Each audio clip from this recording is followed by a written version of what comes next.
Hallmark card will best express your perfect taste, your thoughtfulness.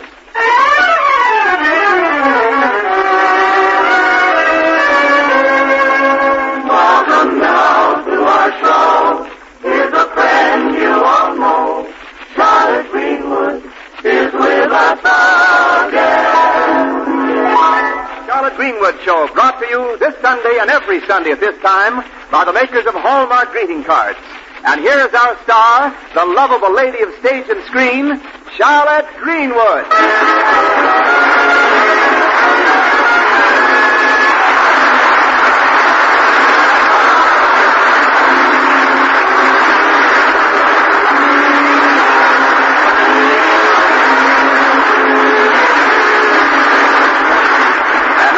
Look into the local room of the Lakeview Post-Dispatch. The time is around 11 o'clock in the evening, and in Willie Anderson's cubbyhole of an office, we find Charlotte on Willie's telephone talking to her manager in Hollywood. Hello? Hello, Roger, are you there? I was only inquiring because if you weren't, there'd be no use going on with this conversation. Now, Roger, you're being unfair. I'm doing my very best to get to Hollywood. Stand in line to get a reservation? I've been trying for weeks to get a reservation to stand in line. You have no idea how crowded this town is. You have to make an appointment 10 days in advance to get knocked down by a taxi. And the hotels. Oh, there's a room at the Lakeview with 4 families living in it. One in each corner. That's right, and now the family in the northeast corner is taking in boarders. Oh, Roger, I have to go now. Here comes Mr. Anderson. Yes, I'll wire you as soon as I have any news. Bye. Hello, Charlotte. Oh, good evening, Mr. Anderson. I'm sorry that I had to use your phone. You're perfectly welcome, Charlotte. My, but you are in a good mood this evening. Say, how would you like to leave for Hollywood tonight? Leave tonight for Hollywood? On the midnight plane. I got a reservation for you now on. Yes, Mr. Anderson. Came up all of a sudden. A friend of mine, Steve Edwards, called off his trip to the coast and he's going hunting. So I've arranged for you to pick up his ticket. I know, but He's going to leave it at the stationery store down at the corner. Yeah, but I can't go tonight. All you have to do, you can't what? I can't leave town. There isn't time for me to dispose of my car. Car? What car? The car I bought this afternoon. You bought... Oh, no, you couldn't have. Why, you're only in town temporarily. You're expecting to leave for the coast any day. Now, why in the name of common sense would you buy a car? Oh, I couldn't resist it. I saw such a lovely place to park.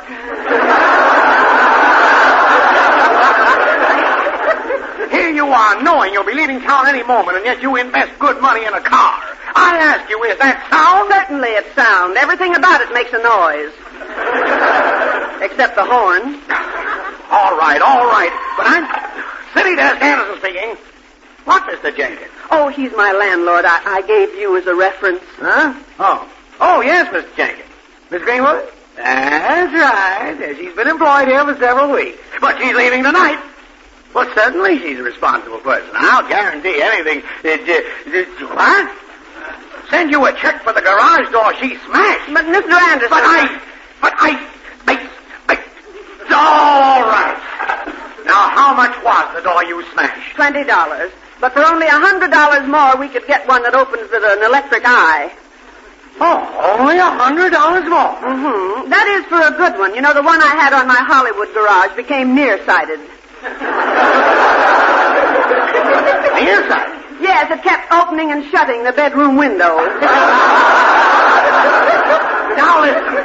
The Post-Dispatch will take over your car and pay for the garage door. But you've got... Oh, City Desk Anderson speaking. Ticket for what? I didn't order any tickets. Oh, Mr. Anderson, I forgot to tell you. I gave them your name. Who this time? The traffic department. It's the ticket I got for driving through a stoplight. Hello. Hold the phone a second.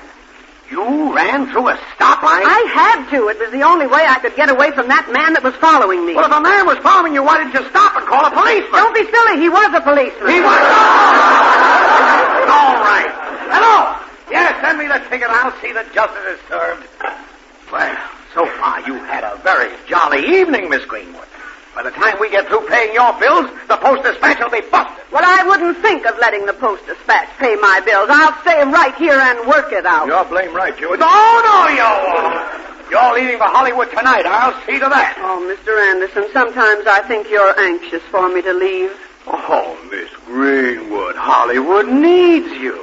Hollywood is waiting for you. And Hollywood can have you. Well, thanks. I'm glad I misunderstood you. Well, now, look, you go downstairs, walk to the stationery store on the corner, and pick up your reservation. Ask for the envelope left by Stephen Edwards. Stephen Edwards. Yeah, just get it. Don't stop on the way, don't talk to anybody, and don't get into trouble. As if I ever did. Oh, say, by the way, where is that car of yours? I'll have one of the boys go get it. Home in my garage. But you'd better tell the boy to take along a front seat. What? You mean to say the car hasn't got a front seat? Of course it has, only it might be a bit crowded since that little accident, the motor is in it. I'll be right back, Mr. Anderson.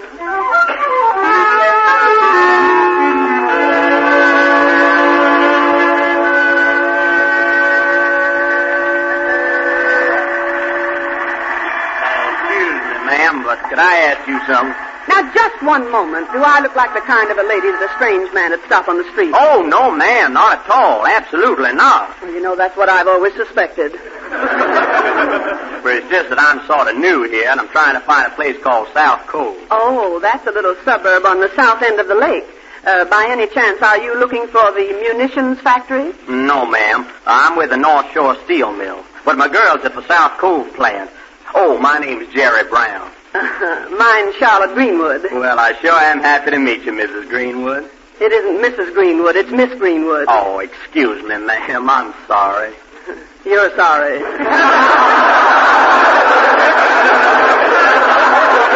But say, you know, you sure sound like Texas. Yes, ma'am. It's a long time since I've been home, though. After I got back from Italy, I was at Fort Morrison for 6 months driving a Jeep. Oh, you're an ex-serviceman. Yes.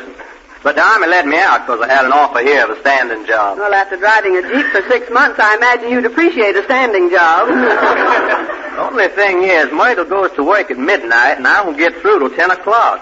But we have a way to steal a little time together. Huh? I don't know what those war workers would do without that little steel formula.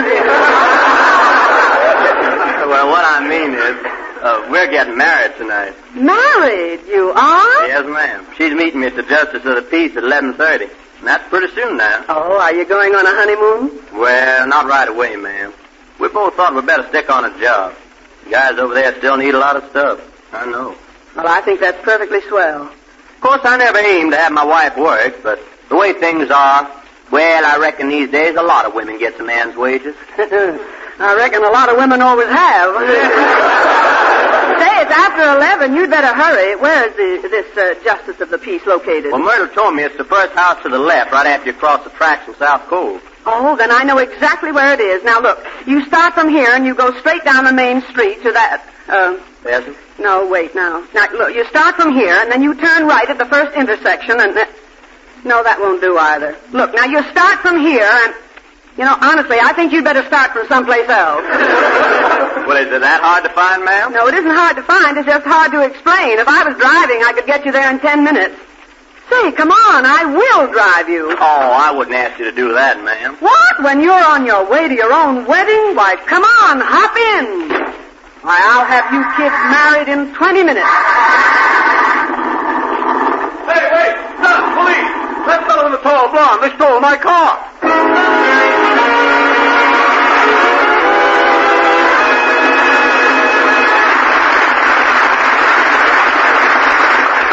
There's still time to send Christmas cards to our fighting men abroad. Nothing in the world is more welcome to our servicemen than mail from home. And this year especially, your letters, your packages, your Christmas cards can make such a difference on the day when home seems dearer to them than at any other time. You'll find a Hallmark card that expresses your Christmas message perfectly. Says just what you want to say in the way you'd like to say it. And there's plenty of room on a Hallmark card for adding a few words of your own. So don't delay. Choose your cards for overseas this week. Think how much a card from you will mean to that boy at Christmas mail call.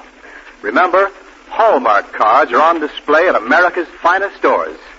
Remember, too, a Hallmark card will best express your perfect taste, your thoughtfulness. And now Charles Hathaway, his orchestra, and the Hallmark chorus in the Irving Berlin favorite, Always. I'll be loving you.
driving a young war worker out to South Cove to meet his girl so they can get hitched.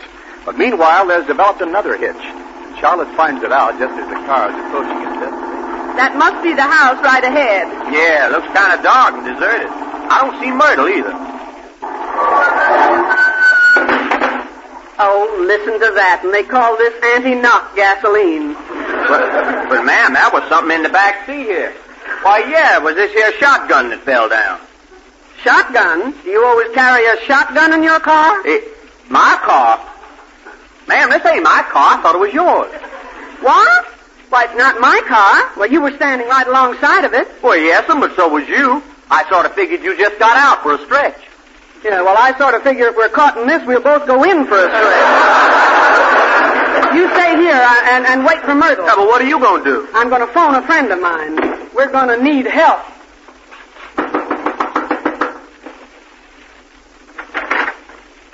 Good evening. Good evening. Are you the Justice of the Peace? Yes, I am. What is it you wanted at this hour of the night? May I use your phone? You woke me up just to use my phone?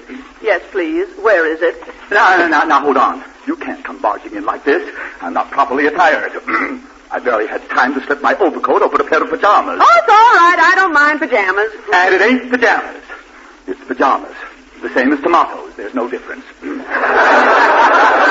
No, well, you just try sleeping in a pair of tomatoes. Now, where's the phone? Oh, yes, I see. Now, wait. This is outrageous, waking me up at this hour. Do you know what the clock says? Yes, the clock says tick-tock, the kitty says meow, meow, and the dog says bow, wow. Now, you see here, young woman, I resent this intrusion. Routing me out this way, I'm walking in my sleep. Well, that's wonderful. You get your rest and your exercise both at the same time. Hello? I'd like to speak to Mr. Anderson. I don't even know who you are. And at this time of night, I'm not anxious to see new faces. Mine's not so new. Hello? Mr. Anderson? Listen, I'm in a little trouble out here in South Cove. I'm here alone with a man. Of course it's possible. But I need help. No, he's not trying to get away from me. Oh, dear. You'd better come yourself. Wait, I'll ask him. I don't believe I know your name. My name is Balloon. Balloon. W-O-O-O-O-N. You needn't spell it twice. Once is enough. Oh, what an aggravating woman you are. Hello, Mr. Anderson. His name is Walloon. No, I'm afraid I'm perfectly safe. Yes, I forgot to get that plane reservation. All right, you pick up the ticket, will you? And I'll meet you here. Bye. Young woman, would you drag me into a scandal? Well, it's an idea, but then I haven't got time right now. Why couldn't you have gone some other place to telephone? Well, because I had to come here anyway for a wedding. Now, if you're here for a wedding, where's the groom? He's outside, and he'll be here in a few minutes. Now, don't get so excited. Well, I'm worried. Frankly, I don't believe you're going to be married. You're worried. Now, who's that? Oh, I hope it's not a policeman. No, it's a postman. He knocked twice. Come in. Mrs. Greenwood. Oh, Jerry, am I glad it's you. I'm getting kind of worried about Myrtle. She promised she'd be here. Now, who is this young man? He's the groom. I told you he'd get here. Well, then, now, let's get this thing over with. Now, then, do you, Miss Greenwood, do you take this man for your lawful wedded husband to love, honor, and cherish? Well, you certainly make the proposition sound attractive. Yeah, but hold on here. I don't want to marry her. You don't want to? There they are. There's the couple. I'd recognize that tall blonde anyplace. Oh, heavens to Betsy. I'm afraid, young man, you're going to have to marry her. That gentleman has a shotgun. Oh, my goodness, he has. Then we'd better proceed with the ceremony. I said, hold on. Shotgun or no shotgun, he can't bluff me. Well, he can me. You go right ahead, Mr. Walloon.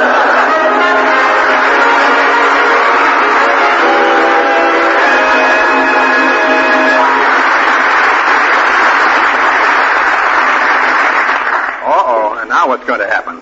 Honestly, Charlotte, is it fair to leave folks guessing like this? Well, Wendell, don't you ever do a little guessing? Oh, sure. As a matter of fact, I've been making a guess about the song you're going to sing today. You'll be hearing it on the hit parade if I don't miss my guess. Check. Let's see what the rest of the folks think. Friends, Charlotte Greenwood singing There Goes That Song Again. Over and over, that song keeps reminding me of you, just you.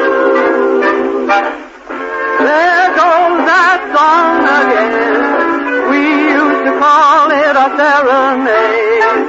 We fell in love when we heard it play. Over and over and over and over again. I still remember when I sang the words and they made you mine. I'd feel a kiss and repeat each line. Over and over and over and over again. We drifted apart. You walked off with my heart. It's funny how one listen just starts me reminiscing. I'd soon forget again. I told myself when you said so long, but I was wrong. There goes that song again. Over again, again. There goes that song again. We used to call it a serenade. We sang along when we heard it play. We played it over and over and over and over again. I still remember when I sang the words and they made you mine.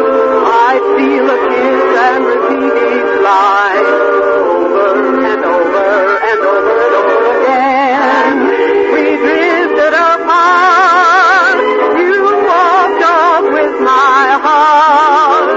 It's funny how one listen just starts me reminiscing.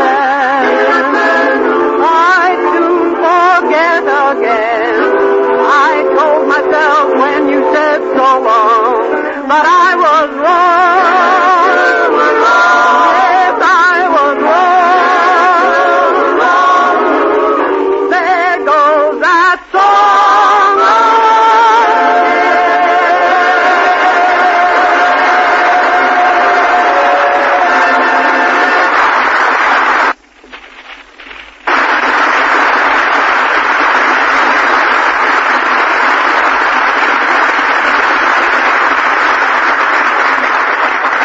And now I want to take this opportunity to say to you that there's always double pleasure in remembering your friends with Hallmark cards. First, there's the pleasure your greeting brings to the one you remembered. And second, there's your pleasure, your pride, in knowing you've chosen the very finest of cards. So when you send a card for any occasion, why not send a really special card? A Hallmark card. Yes, whenever you buy a card, look on the back for the identifying words, a Hallmark card. For more than 30 years, these three words have been your assurance of the finest quality. They tell your friends you cared enough to send the very best. Remember, a Hallmark card will best express your perfect taste, your thoughtfulness.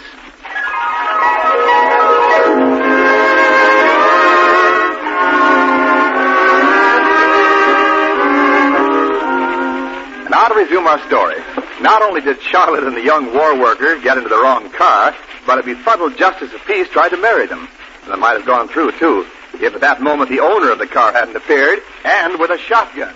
So now... But, my dear sir, don't you understand we're having a wedding here? Well, you can have the wedding later. These people stole my car. Oh, we didn't know it was your car. And we didn't steal it. Oh, no. I suppose you got into it just to try it out, eh? Well, how's the pickup? I'm fine. How are you on a hill? Now, just a moment. I suppose you two thought you were very smart and I couldn't follow you, eh? Well, I have a big car as well as that little one. Oh, you've got a big one and a little one, a car hoarder, huh? I have a right to own two cars. I drive 8,000 miles a month for my daily bread. Now, you must live a long way from the bakery. Jerry, you go outside and look for Myrtle. I'll settle things with this gentleman. You mean postpone the wedding? Till when? Just when do you think of getting married? Constantly, mister, constantly. Now, run along, Jerry. Oh, no, you don't. Stay right where you are, everybody. Put that shotgun down. Put it down. It's liable to go off. Well, put your finger over the muzzle. Oh, dear, come in. Oh, here she is, Myrtle, honey. Oh, Jerry, I'm dreadfully sorry I'm late, but at the last minute... Why, Jerry, what's going on here? This is a wedding, young lady. And if you have any reason why it shouldn't take place, speak now or forever hold your peace. Reason? I'll say I have a reason. Now, look, we can explain all this, can't we, Jerry? Then you'd better start explaining that man with a shotgun. I'm here to see justice done. This man simply followed us because He had a big car. Followed you? Why? Because we had a little one. Little one? Dear. You have a little one? Oh, Jerry. Now, honey, there's nothing to cry about. It ain't that serious. You have a little one and it isn't serious. When did this happen? About 15 minutes ago. 15 minutes? Well, really? Yes, it was a complete surprise to us, too. Now, we didn't know who it belonged to. Didn't know who it belonged to. Do you think I'll believe that? Well, why not? They all look alike. Baby? No, cars. Cars? I don't know what you're talking about. I've been trying to tell you, honey. Miss Greenwood here offered to drive me to South Cove so I wouldn't be late. We got into a little car, and it turned out to be somebody else's. Yes, it turned out to be mine. It had a blue hood and a spare. What, the baby? No, the car. Oh, Jerry. Oh, I thought you meant... Oh, Jerry. Will you people please settle your differences elsewhere? You, sir, why don't you go outside till the wedding is over? And let them give me the slip. Say, let me ask you people a question. Do I look like a big sap? I'll take that. That's the easiest $64 I Oh, dear, come in. Oh, Mr. Anderson, you're just in time. Charlotte, what happened to that plane reservation? It wasn't at the stationery store. Will you stop shouting? Huh? We're trying to have a wedding. Miss Greenwood is getting married. Well, the plane leads us to getting married. Who's getting married? Now, Mr. Anderson. She is. Why, you're crazy. Who says she's getting married? Well, who do you think? That man with the shotgun isn't Daniel Boone. Say, that's a funny one. It just happens my name is Boone, but it isn't Daniel Boone. Could it be Bab? No, it's... Now, just a second, man. Just a second. Please. And I am not getting married, Mr. Anderson. It's that couple right there. I wish you'd make up their minds. I wish people would make up their minds. Come on, Charlotte. Come on. We've got to find out about that. Now, hold on. We've got a little talking to do first. You keep out of it. Oh, you want to make something of it, eh?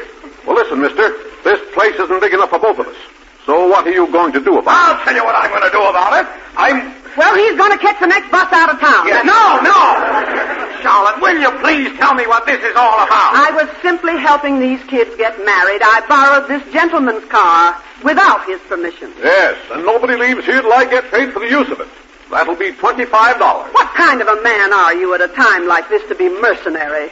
Huh? Look at that couple with stars in their eyes. Oh, yes, and dreams in their hearts. And you talk about money at a tender moment like this.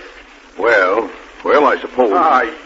Youth that views life through a golden haze. Youth that must have its fling. Why, my dear man, we can't reduce a thing like this to a sordid $25. Yes, maybe you're right. We'll make it $30. Don't you know that money is a curse? Well, Mr. Anderson, you'd better start cussing.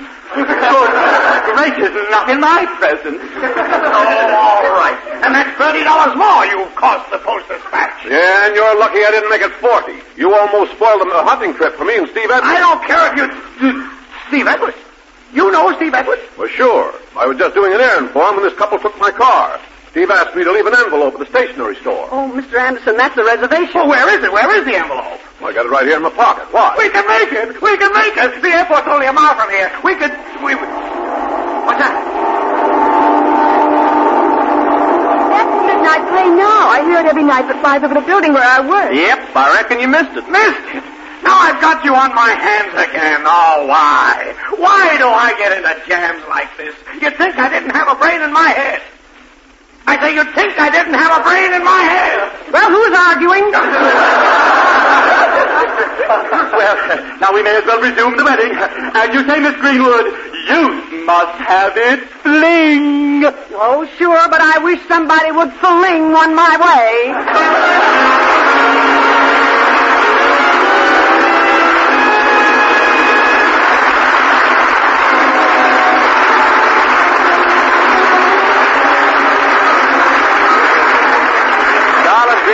be back in a moment. Meanwhile, I want to say just this.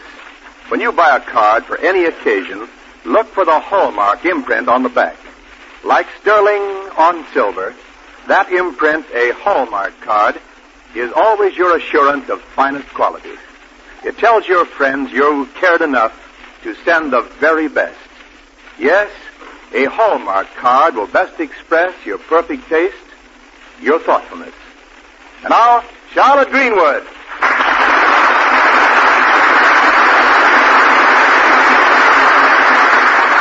Friends, for most of us, these busy days are filled with big jobs to be done, big problems to be solved.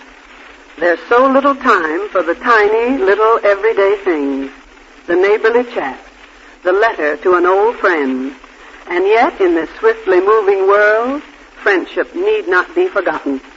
A few words that say, I hadn't forgotten, may mean more than you know to someone, somewhere. There's an old saying I think all of us should remember.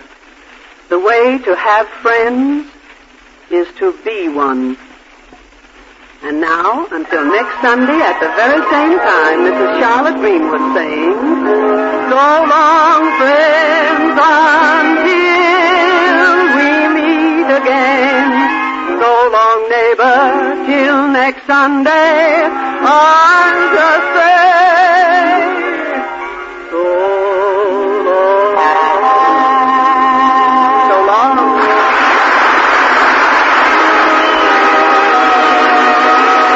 That is today's program. We heard from Pangborn and the Custom Seat. The Hallmark Charlotte Greenwood Show with music by Charles Hathaway, his orchestra, and the Hallmark Chorus came to you from Hollywood. This is Wendell Niles speaking, and this is the Blue Network. 1230 KECA, Los Angeles.